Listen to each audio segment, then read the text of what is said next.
Hello nursing aspirant, welcome to nursing career point. तो nursing aspirant, आप नए नए टॉपिक और नए नए अपडेट्स जानने के लिए हमारे चैनल को ज़रूर सब्सक्राइब कीजिए।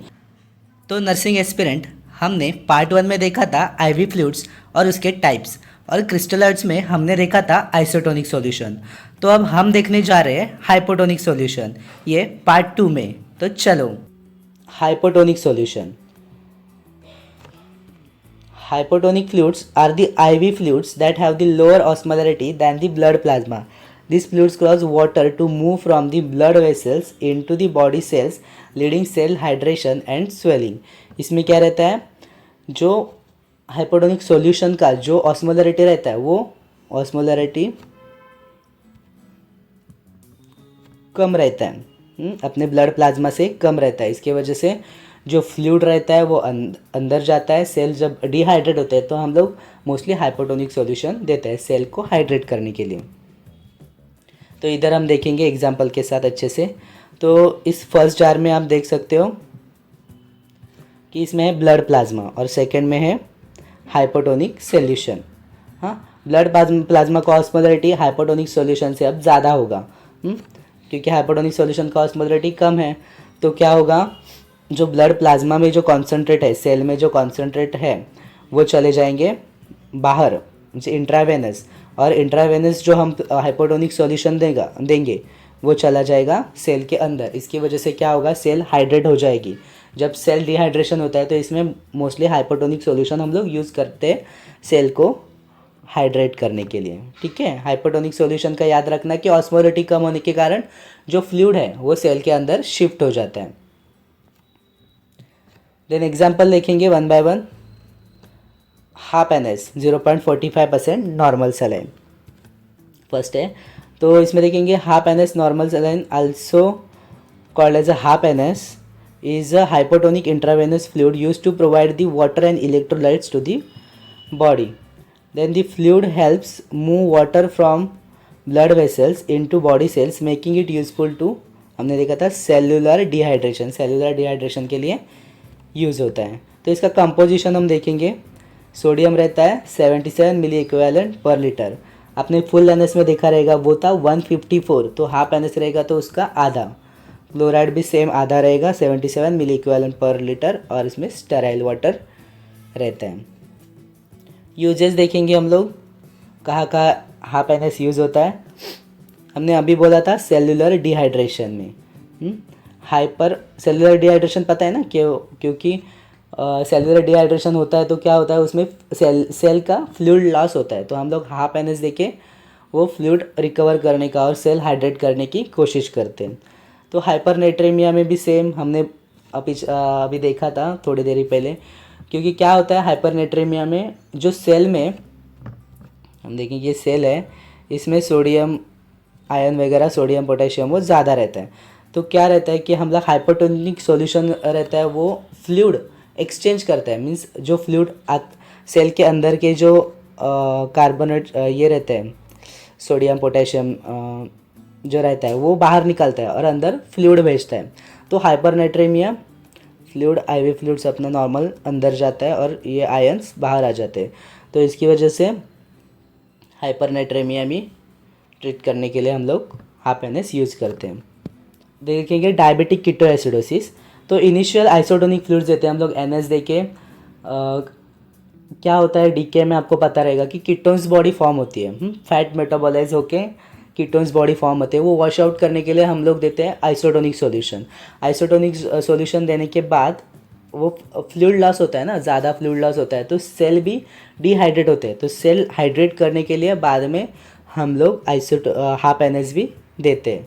तो ये डायबिटिक कीटोएसिडोसिस में हाफ एन एस का यूज़ है। तो बाद में देखेंगे maintenance fluid therapy, patient required free water replacement. ठीक है, ये हो गए यूजेस। तो बाद में देखेंगे Contra indication. Contra indication head injury. Head injury में नहीं देते क्योंकि सेल में ज़्यादा हम लोग फ्लूइड डालेंगे तो वो प्रॉब्लम हो सकता है। बर्न्स में सेम बोला था हमने कि बर्न्स में हम लोग इंट्रावेनस फ्लूइड की ज़्यादा ज़रूरत रहती है। जो वेनस फ्लूइड उसमें रहना चाहिए वो ज़्यादा, क्योंकि ब्लड का वॉल्यूम अच्छे से मेंटेन होना चाहिए। ट्रॉमा में भी same, increase intracranial pressure Contra indication, क्योंकि फ्लूइड शिफ्ट हो जाता है ना इंट्रावेनस सेल में, तो सेल ये हो जाते हैं, स्वलन हो जाते हैं, तो इंट्राक्रैनियल प्रेशर भी बढ़ने के चांसेस होते हैं। तो सीवियर लीवर डिसीज़ में क्या रहता है, कॉन्ट्राइंडिकेटेड क्यों है? तो इसमें क्या रहता है कि फ्लूइड इम्बैलेंस, फ्लूइड का बैलेंस होने, हाइपोटोनिक सॉल्यूशन होने के कारण ब्लड में फ्लूइड इम्बैलेंस होने के चांसेस रहते हैं, तो हम लोग कॉन्ट्राइंडिकेट करते हैं। तो नेक्स्ट देखेंगे 0.33% normal saline. 0.33% normal saline is a hypotonic intravenous fluid containing sodium chloride dissolved in the sterile water. It has a lower sodium concentration than normal plasma, causing water to move into the body cells. इसका composition देखेंगे हम लोग, sodium कितना रहता है 51 मिली equivalent पर litre, जो अपना 0.45% NS है उसमें से भी कम रहता है। क्लोराइड रहता है 51 मिली इक्विवेलेंट पर लीटर और स्टेराइल वाटर रहता है। तो यूजेस देखेंगे इसके, कहाँ यूज़ होता है, सेलुलर डिहाइड्रेशन में लिए आपको पता रहेगा, हाइपोटोनिक सॉल्यूशन हम सेलुलर डिहाइड्रेशन के लिए यूज़ करते हैं। Hypernatraemia same, maintenance fluid therapy और patient needing free water replacement. Contraindication देखेंगे, हेड इंजुरी अभी देखा हमने 0.45% NS में सेम रहेगा, burn, trauma, increase intracranial pressure और severe renal disease. Then third है dextrose 2.5% in water. It used to provide hydration along with a small amount of the glucose for energy. Hydration के साथ साथ glucose भी provide करता है। After the glucose is metabolize the remaining free water moved into the body cells helping the cellular hydration के लिए help करते हैं। तो इसका कंपोजिशन देखेंगे 2.5 ग्राम पर 100 ml डेक्सट्रोज रहता है, स्टेराइल वाटर। यूजेस हम देखेंगे इसमें, same cellular dehydration, maintenance fluid therapy, hypernatremia, mild calorie supplement, glucose की वजह से कैलोरी सप्लीमेंट होता है, patient requiring free water replacement के लिए भी यूज़ होता है। कॉन्ट्राइंडिकेशन में देखेंगे diabetic mellitus contain glucose, so हम कॉन्ट्राइंडिकेट करते हैं। Head injury same hypotonic solution होने के कारण हेड इंजरी और ग्लूकोज के कारण। तो increase intracranial pressure, already pressure increase है, तो और हम लोग हाइपोटोनिक सॉल्यूशन देंगे तो फ्लूइड सेल में शिफ्ट हो जाएगा और सेल्स स्वलन हो जाएंगे, तो प्रेशर और इंक्रीज हो जाएगा। सीवियर हाइपरग्लाइसेमिया, ग्लूकोज कंटेंट है ऑलरेडी हाइपरग्लाइसेमिया, और हम और ग्लूकोज देंगे तो वो सीवियर हो जाएगा। तो अभी हमने देखा हाइपोटोनिक सॉल्यूशन, तो जल्दी हम हाइपरटोनिक सॉल्यूशन पे वीडियो लेके आने वाले हैं, क्योंकि ये वीडियो बहुत लेंदी हो रहा है, तो इसके लिए वो छोटे छोटे पार्ट्स में डिवाइड किया है।